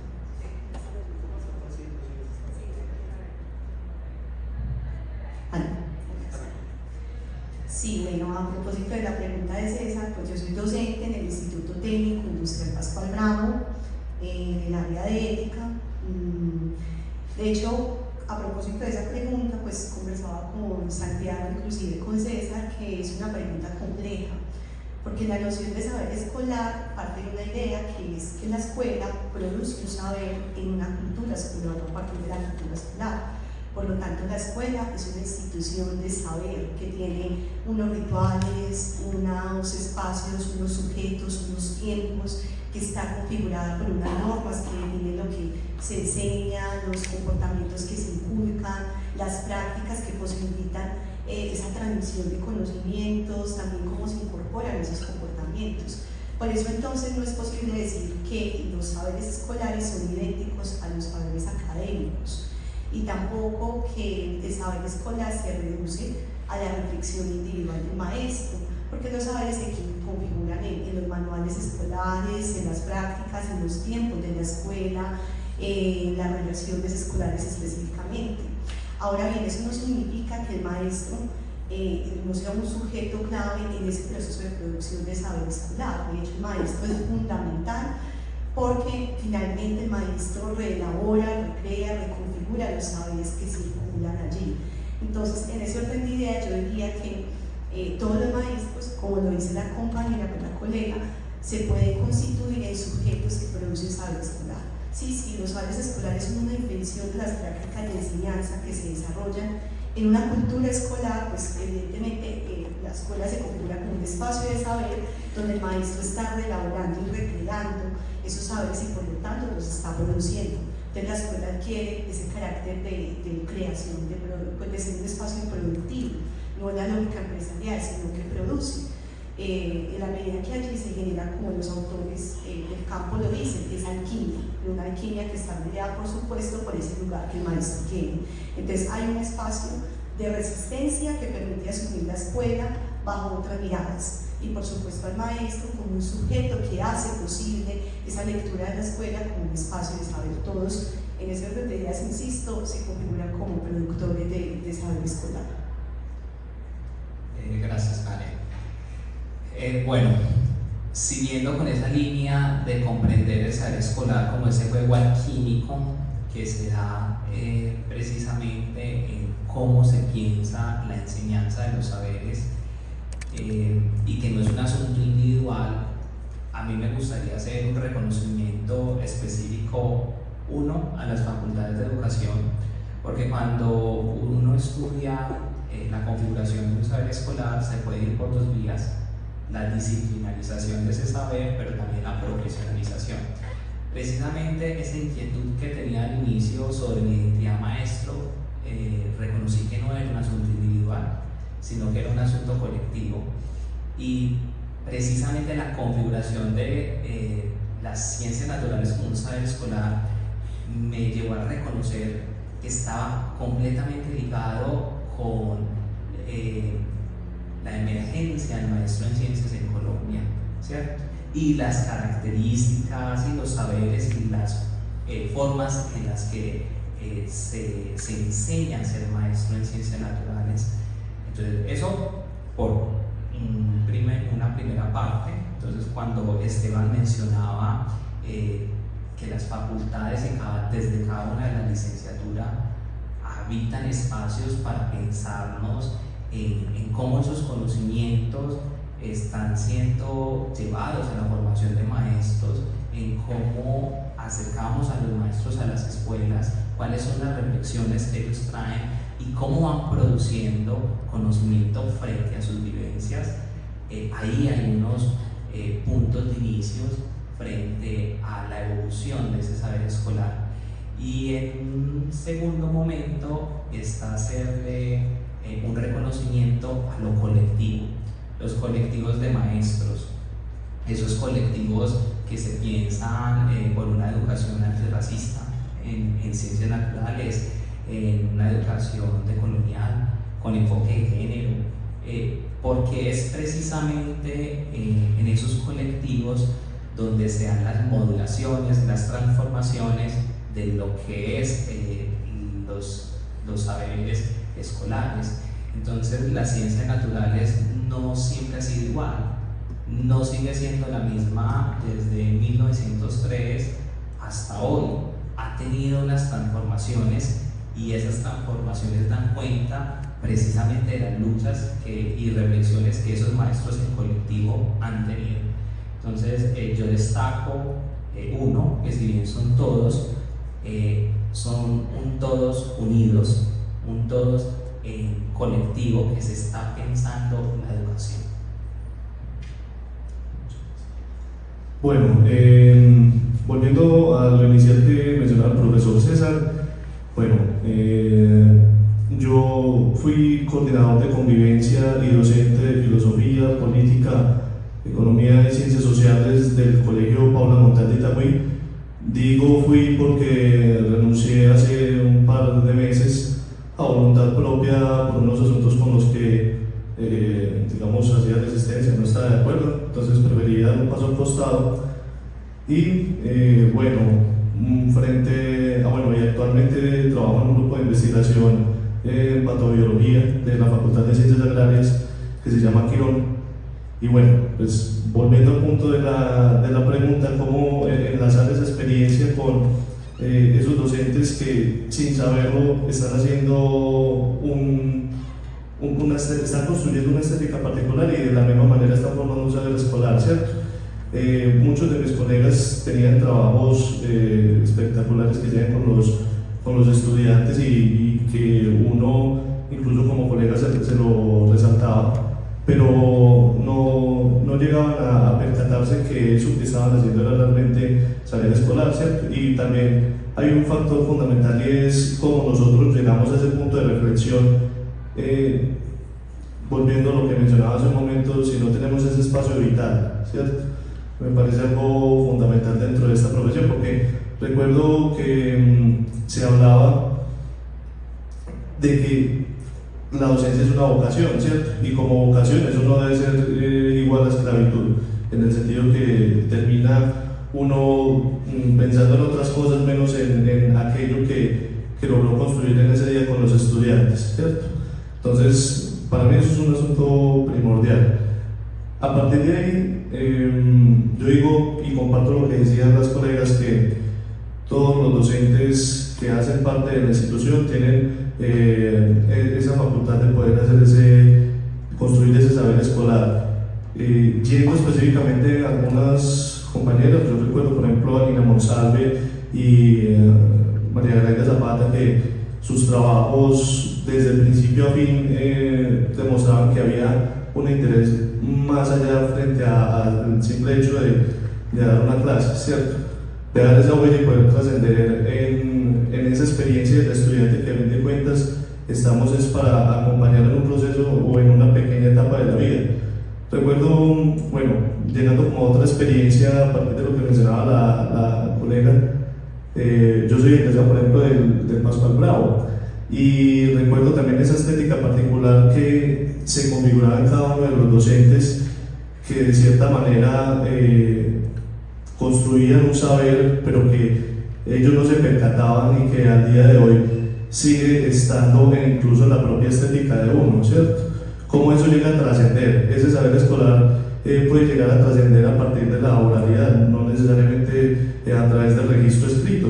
Encontramos que los discursos empiezan a transformarse en el tiempo, pero siempre hay una constante o esa semillita que entró en el aula y que hace parte de ese saber escolar, de esa estética escolar que nos transforma y que nos acompaña en el día a día. Entonces, digamos que muy de acuerdo con lo que mencionaban los compañeros anteriormente, de que todos los docentes están en facultad de construir ese saber escolar. Es también cómo nosotros nos paramos a reflexionar frente a eso que hacemos en el día a día. Bueno, frente a esta pregunta, creo que nos instalan asuntos que reiteran lo que han dicho ellos, pues con respecto a las posibilidades que tienen todos los maestros de conceptualizar aquello que hacen. Y uno, pues con esa pregunta, evoca situaciones personales, rostros con un nombre propio que uno dice: fantástico lo que esta persona hace, qué cosa tan bella, los efectos que eso podría generar en los niños y las niñas, ¿cierto? Hay un montón de rostros que se nos pueden venir. El asunto es qué espacios tienen esos maestros para visibilizar esas prácticas o ese saber que construyen. Porque efectivamente, tal como lo propone Canet, pues todos tenemos la posibilidad de producir ese saber, pero no todos tenemos la oportunidad de contar y narrar ese saber. Todos, de alguna manera, las experiencias se enfocan, cuando tenemos un foro de ciudad, hablan de experiencias exitosas e innovadoras, ¿cierto? Como lo único que se muestra, como esas prácticas que están alineadas con ciertas ideas, sean las únicas susceptibles de ser expuestas en determinados escenarios. Y el resto, entonces, no, ustedes no hacen parte de esta gama de producción que se puede exhibir. Entonces yo creo que nos faltan esos escenarios, de ahí lo bonito de esta experiencia de escritura, y es ganar otros escenarios donde nosotros, sin que esto venga de un premio, logremos contar cómo hacemos, cómo narramos la escuela, cómo entendemos esa alquimia que es el saber escolar, y de ahí pues como lo bonito. Entonces la pregunta, y mientras yo los escuchaba también, es pues qué tan interesante lo que hizo este colectivo de maestros, de reunirse y de contar y de narrar con sus recursos, con su experiencia, eso que pasaba, ¿cierto? No solamente pues esas experiencias bonitas que de alguna manera todos tenemos, sino lo que es esa cotidianidad, sobre lo escolar tan común que merece ser contado. Muchas gracias, profes, y bueno, hay que reconocer al profe Miguel, digamos, la tenacidad con este proyecto, porque pues, digamos, el colectivo, entre otras cosas, se conforma con lo que ahorita disponemos, que son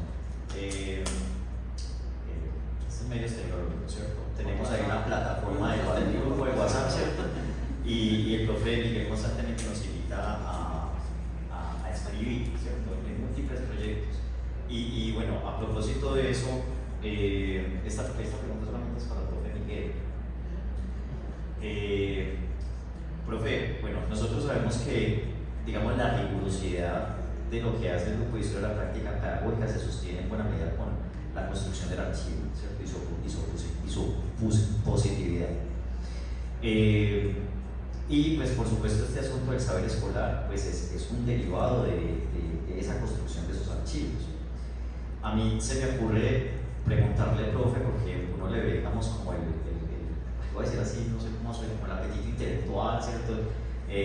A usted, profe, con este asunto de los saberes escolares, y se me ocurre preguntarle qué otros registros escolares, en qué otros registros escolares, más allá de, digamos, lo que constituye, digamos, una parte gruesa de esta colección que tiene que ver con la enseñanza de las disciplinas, en qué otros registros escolares podría, digamos, o a partir de qué registros escolares podría constituirse un archivo para seguir visibilizando este asunto de los saberes escolares. ¿Qué otros archivos imagina usted, profe? No sé si de pronto incluso pueda tener como proyectos por ahí en mente. Sí, ya los invité. Bueno, por aquí tengo el pastel, como dicen ustedes, los países. Bueno, aquí me parece importante que se siga pensando la relación entre el saber escolar a propósito de la educación ética. Karen se está configurando su tesis doctoral, entonces creo que es una asunto de deuda que tenemos pendiente, pero también lo que se nombra en la escuela como tecnología informática es un saber que está por historiar. También la educación técnica, las artes y los oficios. Por ahí hay algunos trabajos que se han remitido a finales del siglo XIX a propósito de las escuelas salesianas, pero hubo una tesis de doctorado en la Universidad del Valle, un colegio primo hermano de Pascual Bravo, el Antonio José Camacho, en Cali, pero todavía falta, hay un camino por explorar que sería la educación técnica.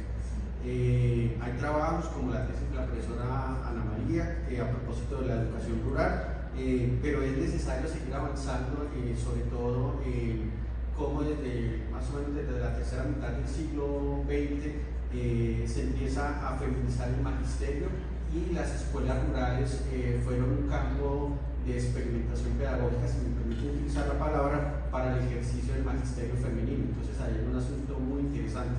Yo por lo menos me lo encontraba permanentemente. Uno se pega estas cositas en los informes de los inspectores escolares. Entonces hay una sección para la educación rural que allí habría que abordar.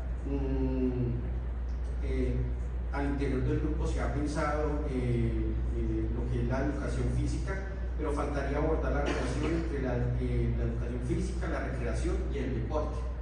Por lo menos aquí en la de Antioquia funciona, hay un instituto universitario, pero por ejemplo en la del Valle la recreación va con un programa profesional que no forma maestros, y el deporte sí es el primo hermano de la licenciatura en educación física. Ya hay licenciatura en educación física y deportes, no hay recreación, es otro programa independiente. Entonces habría que pensar el saber que produce la escuela en torno a la recreación y a los deportes escolares, a propósito de estos adultos de alto rendimiento.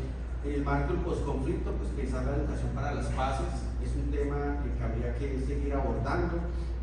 En este colectivo, sobre todo al interior de la red de escuelas normales salesianas, ha habido una preocupación interesante por la educación para las paces, algo que Santiago ha venido trabajando, pero habría que pensarlo también como un saber individual, y es en torno a la ecología, la educación para el posconflicto, la educación ambiental. Creo que así a grosso modo serían como esos campos, y por supuesto los saberes que hoy se han venido nombrando. Creo que hay un primer paso, pero bueno, hay que seguir trabajando ampliamente, y proyectos pues hay que seguirlos pensando. Algo que por lo menos me generó inquietud, y es a propósito de estas tensiones que hay entre maestros y pedagogos, entre el saber pedagógico y la pedagogía como ciencia, es pensar la enseñanza como un objeto de saber relacionar. Y creo que aquí habría una posibilidad para volvernos a encontrar, a propósito de cómo desde la experiencia de cada uno como maestros, tanto en la escuela pública como en la escuela privada, configuramos la enseñanza como un campo también político y de resistencia frente a todas estas subordinaciones que acabamos de mencionar. Muy bien, muchas gracias, profe. Bueno, en esta quinta tanda, no sé si haya preguntas de los asistentes. Todavía hay tiempecito pues como para eso. ¿Alguien tiene alguna pregunta? Hola, profe Iván. Y también allí la profe. Dale, profe Iván. Bueno, en principio, buenas tardes. Me disculpo por no haber llegado puntual. No sé si me escuchan allá. Bien.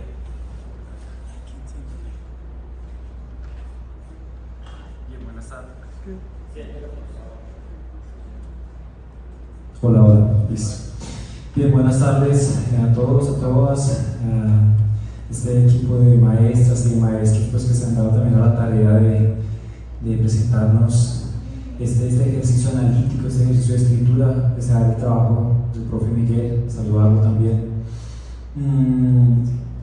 Y bueno, para ir al grano, mientras los escuchaba acá y viniendo también de unas discusiones de una reunión en la que me encontraba, razón por la cual no pude llegar puntual, me quedaba, no sé, Miguel o los colegas, de qué manera también puedan ahí responder a esa pregunta, y es como por los saberes relacionados con la política, es decir, de profesoras y profesores que en las instituciones educativas, en la escuela, ¿sí?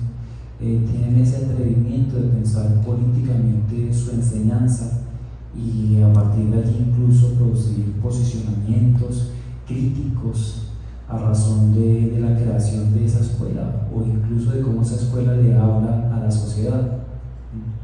En esa línea también un asunto, Miguel, que vos tocaste ahí por encima, claro, acá decimos Colombia, pero el asunto de Latinoamérica y de profesoras también que sitúan su enseñanza en una perspectiva de territorio, ¿cierto?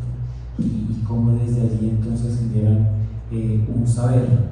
Creería yo, y me voy de acá con la profesora Dedicada decía que no es un saber empresarial, sino es producir conocimientos, sino que tiene que ver seguramente con una experiencia relacionada con la propia vivencia de ese saber y sus efectos en clave de experiencia. Entonces también la pregunta ahí por Latinoamérica. Muchas gracias.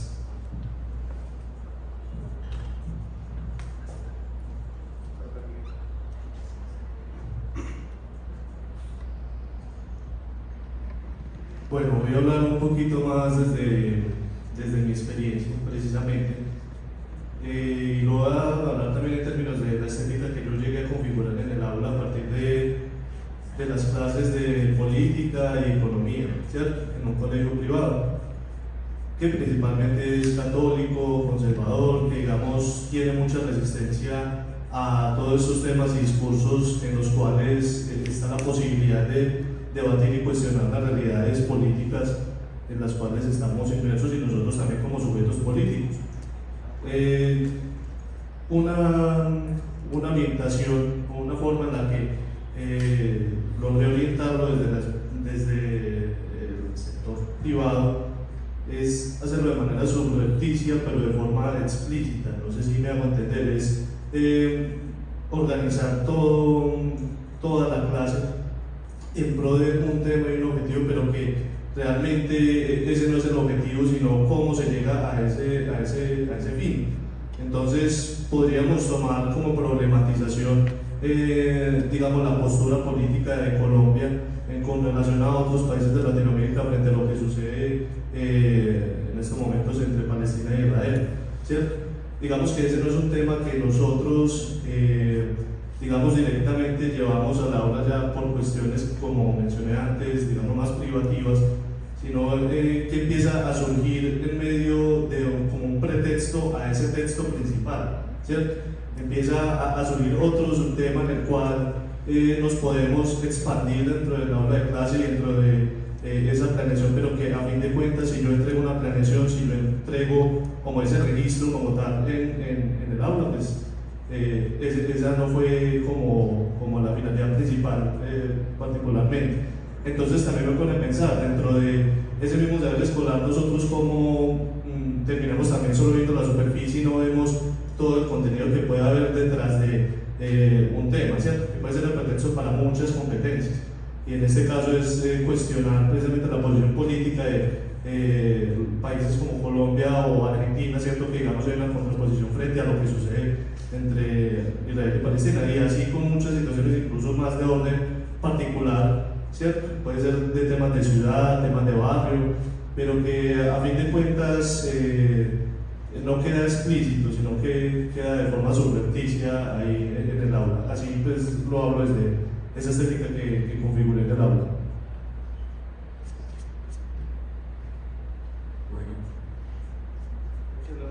Bueno, con respecto a esa pregunta que hace el profesor Iván San, incluso esto fue uno de los hallazgos que me hizo escribir, porque la licenciatura en Ciencias Sociales, algunos estudiantes ya se están cuestionando, se había cuestionado la enseñanza o las ciencias económicas y políticas como saberes escolares, ¿cierto? Un camino que apenas empezaba, porque incluso una de las consideraciones que ellos planteaban en los ejercicios era que era muy poco, que por lo menos las ciencias sociales en Colombia han sido colonizadas, un territorio colonizado por la geografía y la historia, por estas otras dos disciplinas, la economía y la ciencia política, están en deuda. Y precisamente el hecho de que en la licenciatura, que los mismos estudiantes digan, bueno, los maestros, ¿cómo empezaron a enseñar esto si no tienen esa formación en política que están haciendo con ese discurso? Creo que ya hay un camino que se inició, que también hay como tarea para pensar esa enseñanza de la economía a qué ha estado Gustavo y esos saberes escolares de la economía por donde transitan, ¿cierto? Siguiendo qué intereses, bajo qué apuestas, cómo funciona la alquimia de enseñar una noción de política en la escuela, bajo qué régimen de verdad se ofrece esa idea de política o esa idea de economía. Creo que hay algo para investigar e indagar, y ya en un marco más amplio, desde la cultura escolar, la política como experiencia, ¿cierto? ¿Qué político tiene un acto cívico? Que sería muy fuerte, una indagación muy bella, porque nos permitiría entender por dónde han transitado nuestras aspiraciones de formar, y no de formar únicamente a través de un currículo preestablecido, sino de otras formas. Yo quiero hacer un acto cívico por esa razón, y eso que tiene en política, un acto cívico sobre amor y amistad, y eso que tiene en política, ¿cierto? Entonces ahí se amplía la noción, porque no se instalaría única y exclusivamente lo que son los saberes escolares, sino también la cultura escolar, para entender primero qué se enseña, pero también cómo se vive esa política en la escuela. Creo que sería una alternativa que el nuevo nivel puede tener en cuenta. Bien, muchas gracias, profe. Y tenemos una última pregunta. Hola. Pues inicialmente no estaba pensando como en pregunta, sino como en comentario, ¿cierto? Yo no soy licenciada, yo soy profesora. Llegué a la docencia después de haber estudiado otra cosa, pero pues ahí llevo 16 años ya largos. Pues primero comentar que me reconocí mucho como en sus comentarios, especialmente en el de la compañera, creo que te llamas Karen, sobre cómo las políticas neoliberales nos limitan mucho, y no solamente en el sector privado, yo pertenezco al sector público. Estas cosas que el compañero mencionaba que sucedían como coordinador y como maestro en esos espacios privados, básicamente también están ocurriendo en el sector público. Entonces, estamos como con diferentes intensidades viviendo los mismos fenómenos. Estas políticas neoliberales donde nos están midiendo constantemente a través de ese asunto de las competencias, de la evaluación, pues nos limitan mucho, porque al final ellos son los que deciden que evalúan, ¿sí? Entonces esto emana de un lugar que está más arriba, que es la Secretaría de Educación. Entonces, dentro de esa jerarquía, la Secretaría de Educación ya tiene muy claro, ya nos tiene claramente como esos sujetos, ese trabajador, ese funcionario que está solamente para ejecutar, pero no necesariamente para pensar mucho, ¿cierto? Y respecto a esas posiciones críticas, tenemos una epidemia de acoso laboral. Pues el acoso laboral es una manera de coartar la libertad de cátedra también, y entendiendo la forma como ustedes están manifestando entendiendo desde lo que estoy escuchando la categoría saber escolar, también de limitar los saberes escolares, porque no es solamente lo que se dice en la clase, sino cómo se hace dentro de la escuela lo que está siendo todo el tiempo evaluado, ¿cierto? Ese acto cívico, esa manera de interpretar el manual de convivencia, ¿sí? Esa forma de instaurar disciplina, eso también está siendo constantemente vigilado. Entonces, esa dinámica escolar, ese saber escolar que se podría producir desde esas fugas en la forma de estar en la escuela, está siendo todo el tiempo limitado. Y creo que es muy estratégico para que el saber escolar que se produzca sea siempre el mismo, ¿cierto? Para que la dinámica no se rompa. Y pues finalmente tengo otras dos consideraciones. Una es que ya ni siquiera podemos enseñar disciplinas, o sea, un profesor de matemáticas que vaya con la pretensión de enseñar matemáticas, o un profesor de sociales que vaya con esa pretensión, se dan cuenta en un montón de colegios de que ya le dicen que es que él no está ahí para enseñar sociales o temas, sino que tiene que hacer un proyecto con el profesor de educación física, ¿sí? Y entonces ya hasta la mera pretensión de tú llevar elementos fundamentales de una disciplina a una aula de clase ya es un problema, porque la política de la ciudad, las políticas externas te están diciendo que no, que eso ya no es, que tú tienes que trabajar es con proyectos, ¿sí? Y sin importar nada de esos proyectos, a qué nivel de profundidad o de discusión pueden detonar entre el estudiantado, eso no importa. Yo sí siento que estamos haciendo una política de analfabetismo funcional total. Y por último, quería preguntarle al compañero que fue coordinador, no recuerdo tu nombre, si puedes brevemente contarme, cuando hablas de estética, un poco a qué te refieres. Bueno, pues hablando un poco desde la categoría en la que hicimos el capítulo del libro, nosotros tomamos el concepto de estética desde Pablo Pinot. Pablo Pinot habla más desde esa estética que está en las instituciones de forma general, y como, por ejemplo, incluso trayendo el ejemplo del del Pascual Bravo, como la misma estética de la maquinaria, de un horario establecido para los estudiantes que tienen la media técnica, se convierte también en parte de esa misma forma en la que circulan en la escuela. Incluso que cuando entran a los laboratorios, que son pues, de varias especialidades, tienen unos requisitos antes de entrar a esos laboratorios. Entonces, ya hay una configuración a partir de la institucionalidad de una estética. Cuando yo hablo de la estética escolar, desde mi experiencia, es, digamos, esa forma particular en la que yo interactúo con los estudiantes, que de por medio siempre va a estar ese conocimiento. Entonces, por ejemplo, yo utilizaba algo que era no es el daltonismo, es la sinestesia. Entonces, por ejemplo, cómo la sinestesia termina configurando una estética dentro de mis clases, ¿cierto? La sinestesia en las ciencias sociales, u otro recurso literario, tomar recursos de diferentes áreas de conocimiento y yo llevarlos para poder enseñar ciencia política. Esa se convirtió en mi estética en el momento de dar la clase. También uno se va dando cuenta que los mismos estudiantes adoptan o encuentran esa estética. Por ejemplo, yo regresaba de las vacaciones y los estudiantes ya entraban y me decían, profe, ¿qué te son por las vacaciones? Entonces ya uno ve que sí uno configura una estética y ya ellos lo reconocen a uno, no como Miguel Ángel, sino como el docente que se caracteriza por esto y esto, ¿cierto? Así es como nosotros tomamos la estética, diferenciándola pues también es el concepto de Pablo Pinó, que hablaba más de la estética dentro de la institucionalidad.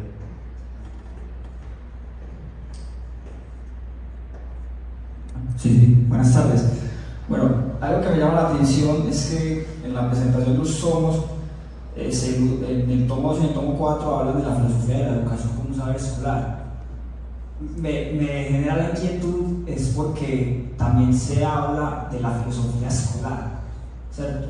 Entonces, ¿cuáles son los matices? Karen decía que en el estudio que ella hizo, la filosofía de la educación es un dispositivo para la gestión de los maestros, pero la filosofía escolar tiene que ver con la producción que hacemos nosotros en la escuela, ¿cierto? Y si de pronto en las búsquedas que han hecho han localizado cómo aparece ese maestro de filosofía escolar cómo es la producción de ese saber por parte del maestro de filosofía, que es diferente a lo que hace, a la producción que hace el filósofo. ¿Me escuchan? ¿No? Ahora sí. Gustavo, gracias. No, sí, son completamente diferentes. En efecto, cuando hablamos de filosofía de la educación, estamos hablando de otra modalidad enunciativa. Sí, en este caso, un discurso que funcionó como dispositivo de gobierno para los maestros. Y ya en el ámbito de la filosofía escolar, pues, por ejemplo, el profesor Oscar Saldarriaga, inclusive Mayerly Barragán, han hecho estudios importantes a propósito de cómo se ha configurado la filosofía escolar. Y en este caso específicamente, con esa configuración da lugar a un saber que en efecto no es una burocratización, una simplificación de la filosofía académica. De hecho, también por eso resulta muy potente el trabajo que realiza el profesor Saldarriaga, porque va mostrando que esa filosofía escolar incluso se constituye antes de que existiera la primera academia de filosofía, o sea, la primera academia institucionalizada en 1950, donde se habla de una renovación de la filosofía. Entonces aparece la apropiación de los filósofos modernos, aparece entonces un reconocimiento de una especie de resignificación del campo filosófico, pero el propio Oscar Saldarriaga visibiliza que en el contexto escolar, ya en el siglo XIX, se da la producción de saber filosófico en la escuela y que de hecho esa filosofía escolar que se apropia da cuenta de una especie de apropiación, que valga la redundancia, de diversidad de tradiciones inclusive que implican la filosofía moderna.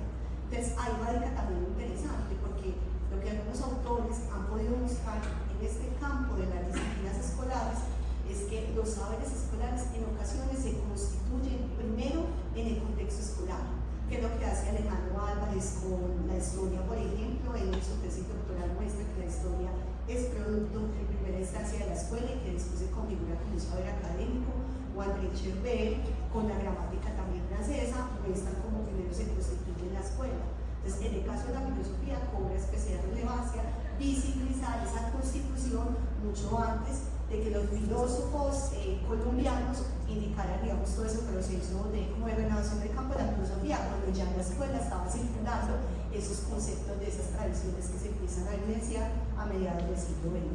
Pero sí son completamente, pues son diferentes, porque en este caso la filosofía de la educación está orientada a la formación de los maestros y funciona como un dispositivo de gobierno. Bueno, muchas gracias. Yo les voy a pedir un gran aplauso para el colectivo